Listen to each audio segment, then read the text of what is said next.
Y eso es lo que se ve en auditoría, lo que yo les puedo comentar.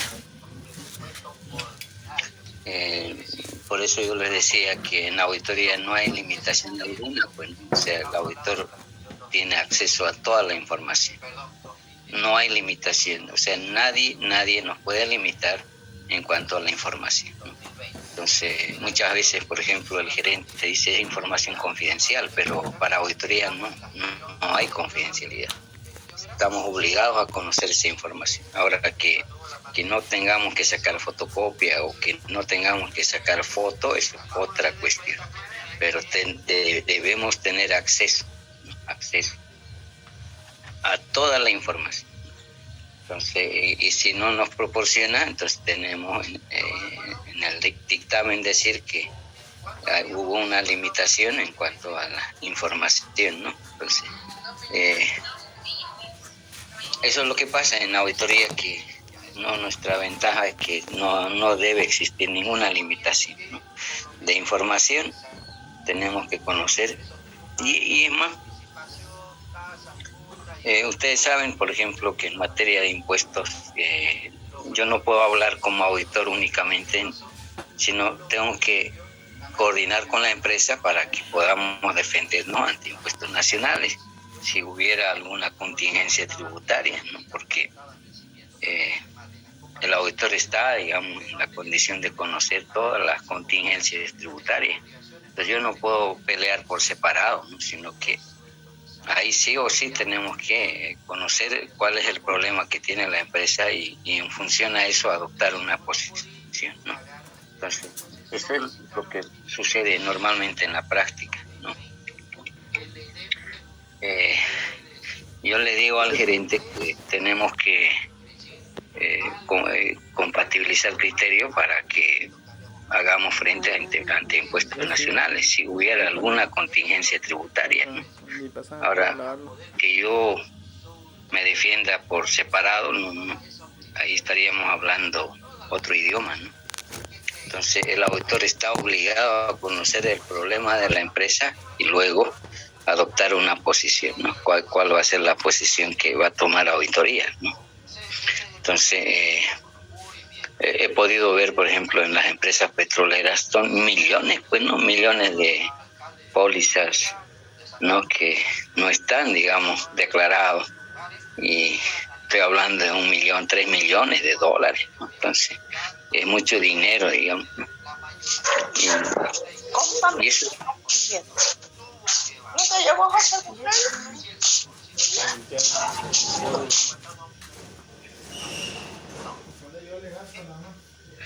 Les decía que las empresas petroleras mueven pues enormes, ¿no?, cantidades, y eso, las pólizas, ¿no?, de importación de la maquinaria sofisticada, etcétera, y cuando no están declarados, pues no, y si impuestos nacionales le caen, entonces está en la obligación de pagar multas, ¿no? O sea, yo recuerdo que Price ha tenido varios problemas con las empresas petroleras y las empresas, los bancos también, ¿no? O sea, ustedes saben que los bancos no pagan impuestos, ¿no? Están exentos de las operaciones de crédito, ¿no? Solamente pagan sobre las comisiones, ¿no?, únicamente. Pero ustedes se dan cuenta que las operaciones de crédito dentro de una institución financiera es lo más grande, ¿no? Ustedes se han preguntado por qué no pagan los bancos impuestos. Yo me hice esa pregunta, ¿no? ¿Por qué no pagan? Si un ciudadano común que factura por 100 pesos tiene que pagar impuestos, y el banco que realiza operaciones enormes y no paga impuestos. ¿Ustedes se preguntaron esa situación sí, que por qué sí, los bancos pagan impuestos? Sí, igual me pregunté, ¿por qué yo no factura, no paga impuestos? Claro, y en el decreto supremo lo establecen, ¿no?, que están exentos de las operaciones de crédito, dicen, ¿no? Y El tema es que ustedes recuerdan que antes la ley pues se elaboraba, digamos, en función a los intereses, bueno, por el tema del régimen simplificado, que no debería existir. Ustedes saben que los impuestos tienen ciertos principios, al igual que en contabilidad, y uno de los principios tributarios es pues en la universalidad, que significa que todos deben pagar, todo el universo, o sea, sin excepción, ¿no? Todos debemos pagar impuestos. Pero ¿qué sucede con el régimen simplificado? Bueno, como el sector gremial es enorme, entonces prácticamente le condicionan, bueno, al gobierno, y por eso es que ellos han creado ese régimen especial, el simplificado. De igual manera en el sistema financiero, pues, ¿no? O sea, los grandes, los representantes del Congreso eran partidarios, pues, ¿no? Y ellos son los que han peleado los intereses, ¿no? Del sector, como en este caso de los más poderosos, pues, ¿no? Entonces, no sé si ustedes saben que en nuestro país pues también hay grupos económicos, como en otros países también, ¿no? Grupos económicos que predominan, digamos. Y eso también pasa en nuestra profesión, ¿no? O sea, por ejemplo, ahora bajó un poco, pero aún siguen manejando, pues los que toman decisiones son, digamos, los representantes de las consultoras de auditoría, pues, ¿no? Como Price, KPMG, Hubertina Mengual, todas esas firmas son los poderosos que inclusive han presentado hace unos años atrás de que el auditor firme el balance después de tener 5 años de experiencia. Actualmente 2 años, ¿no? Y ¿eso qué implica, digamos, ¿no? Que un auditor que salió este año, de aquí a 5 años recién va a poder firmar. Entonces, eso implica postergar, digamos, ¿no? ¿Y por qué lo hacen eso? Lo que pasa es que ellos quieren monopolizar. Entonces, más bien no se dio curso a ese proyecto que presentaron, y son los que toman decisiones y tienen bastante influencia, ¿no? Porque también pelean sus intereses. Actualmente es 2 años. Ahora la pregunta, por ejemplo, el abogado que sale este año y al año ya firma. En cambio, en auditores tenemos que esperar 2 años y recién poder firmar un dictamen, porque así, digamos, o sea, estaba revisando la parte normativa, dice ahí específicamente, dice, ¿no? Después de haber egresado, o sea, de haberse titulado, 2 años hay que esperar. O sea, eso como experiencia, digamos. Trabaje o no trabaje, pero después de 2 años recién puede firmar. No es como en otras profesiones, por ejemplo. Eso hay que analizarlo. ¿Por qué sucede eso, digamos? Porque hay mucha desconfianza del profesional, del auditor, porque el abogado, como le decía, este año sale, al año ya puede estar firmando. Entonces, y eso es lo que debería pasar también en nuestra profesión, ¿no? Porque al final, ¿qué es lo que habilita como profesional? El título en provisión nacional. Entonces, desde el momento que ya es profesional, puede firmarlo, pero lamentablemente en el colegio de auditores, como ya les decía, hay una cláusula donde dice después de haber tenido 2 años de... no sé si ustedes van al mercado, pues no, en el mercado el precio de tomate es bastante fluctuante. Hay a veces que una caja de tomate llega a 60 y en otras ocasiones llega a 80, 90 la caja de tomate. o sea, sube y también a veces baja. Entonces, es bien fluctuante el precio de tomate. Y aquel que va al mercado sabe, ¿no?, cuánto está el kilo de tomate. A ver, ¿alguien me puede decir cuánto cuesta el kilo de tomate?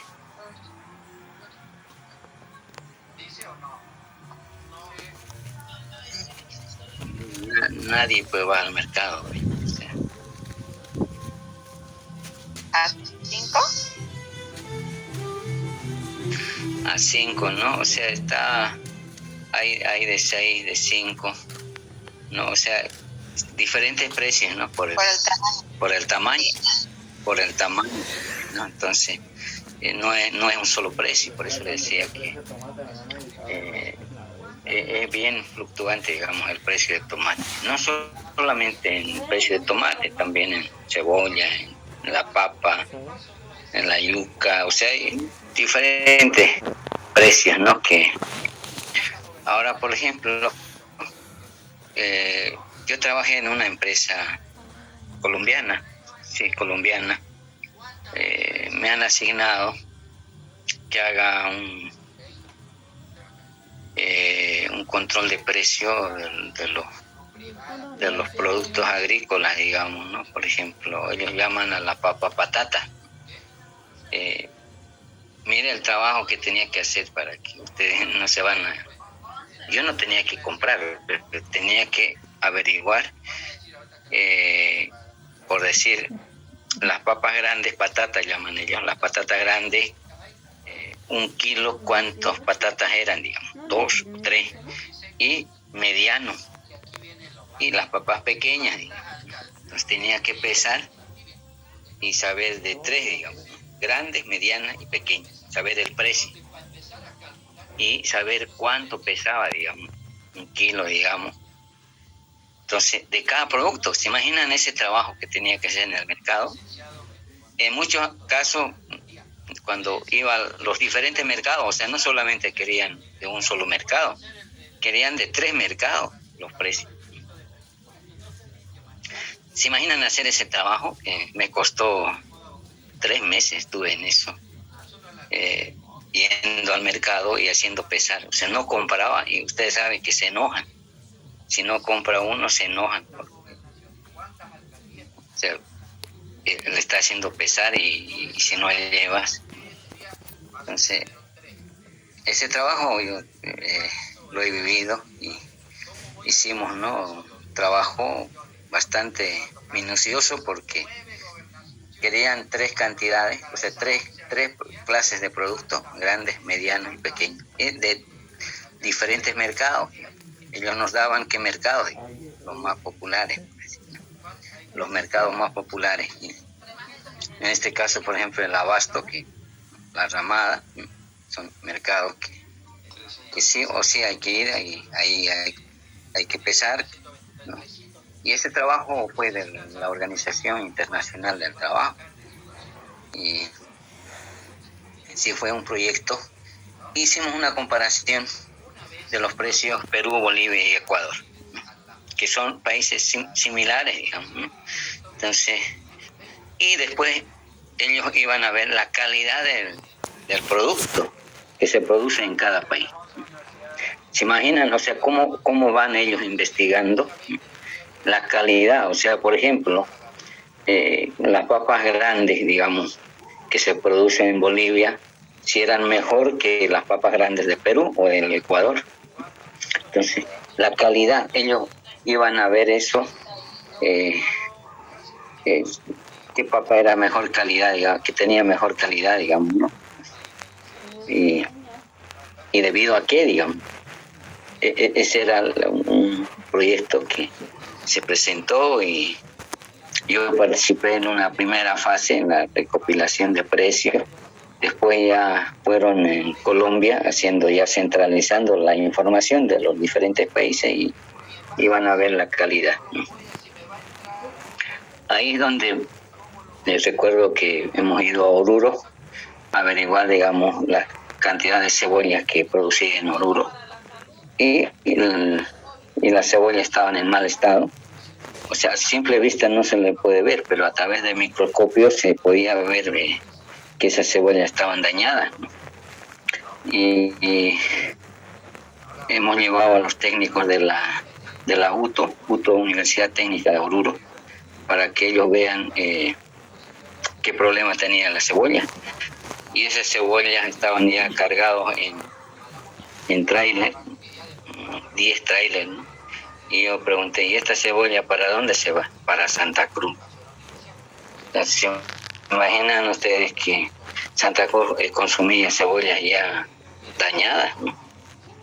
A simple vista no se ve, o sea, no se lo puede ver que está mal, pero a través del microscopio hemos llegado a establecer de que tenía un problema la cebolla, ¿no? Entonces, vean ustedes que en el tema de auditoría de inventario, uno va a diferentes lugares, ¿no? O sea, a lo menos yo fui a alguien que conoce Betanzos en Potosí, los silos de papa, es subterráneo abajo, debajo de la tierra.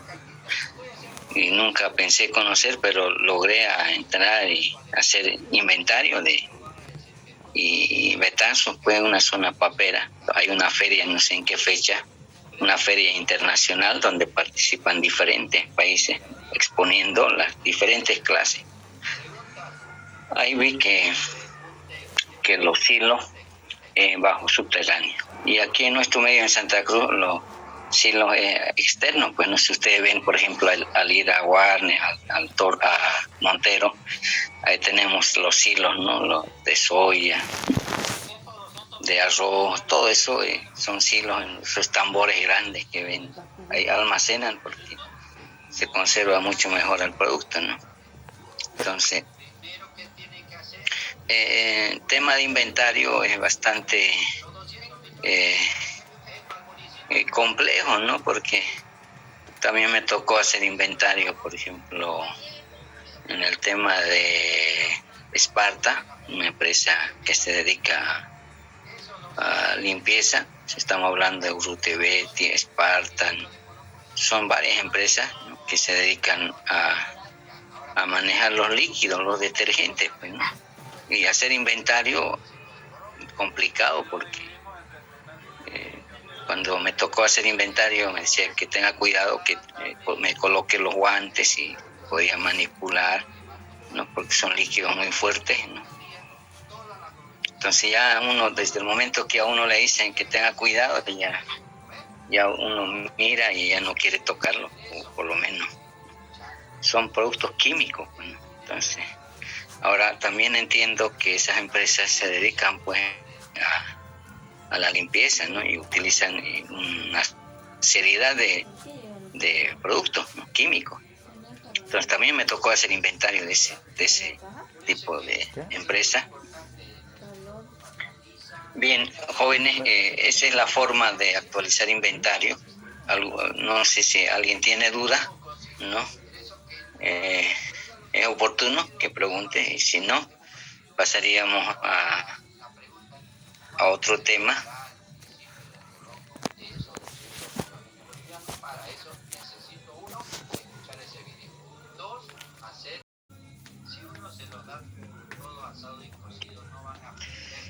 Bien, en el inventario normalmente tenemos un detalle de inventario, o hay que solicitar a la empresa un detalle de inventario, y de ese detalle de inventario los auditores lo que hacemos es ir a verificar físicamente almacenes, pero no podemos ir a verificar físicamente todos los productos. Entonces, para eso en la auditoría se utiliza bastante lo que es la muestra, ¿no?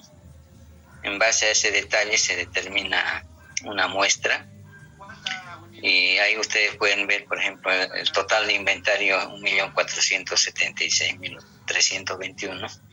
La composición dentro del detalle, PIS en la auditoría significa partida individualmente significativa.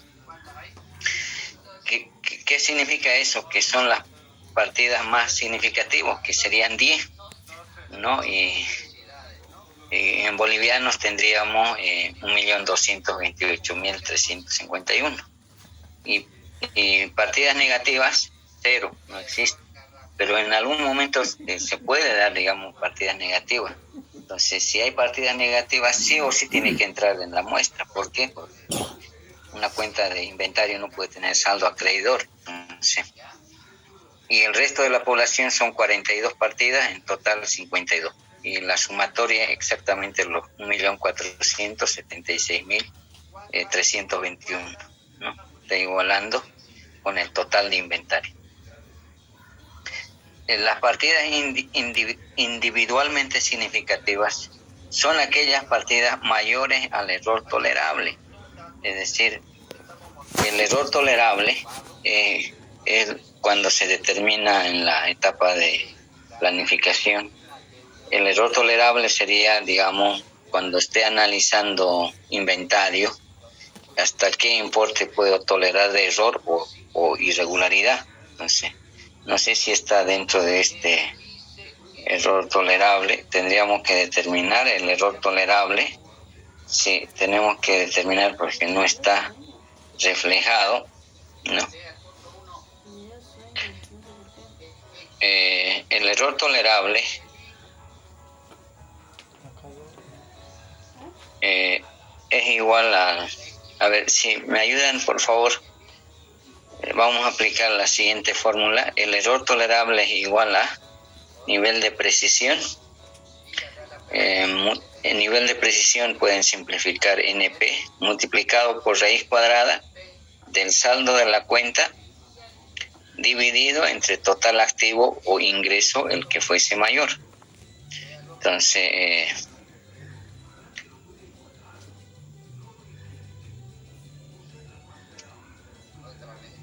o sea, el error tolerable va a ser igual a nivel de precisión multiplicado por raíz cuadrada del saldo de la cuenta dividido entre total activo o ingreso, el que fuese mayor.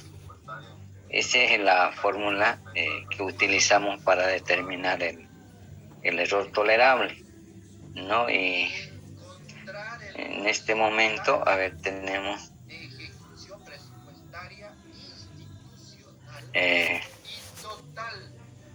vamos a tratar de identificar las partidas individualmente significativas. Son, les decía, partidas que son mayores al error tolerable. Entonces, tendríamos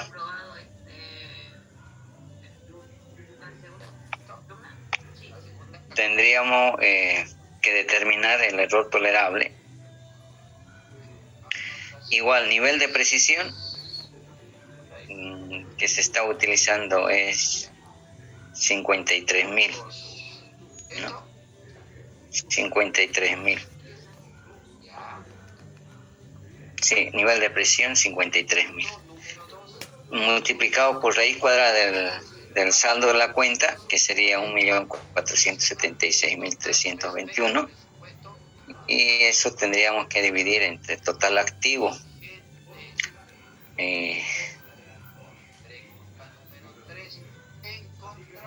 Lo que nos faltaría es el total activo. Sí, nos estaría faltando el total activo, a cuánto alcanza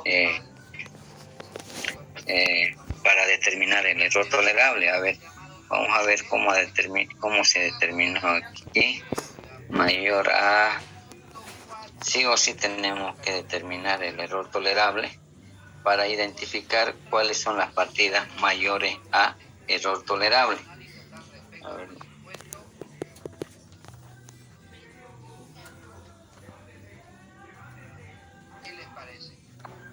Sí, nos falta un dato que es importante. Yo no sé por qué no salió el total activo o total ingreso. Necesitamos saber el total activo a cuánto alcanza o total ingreso.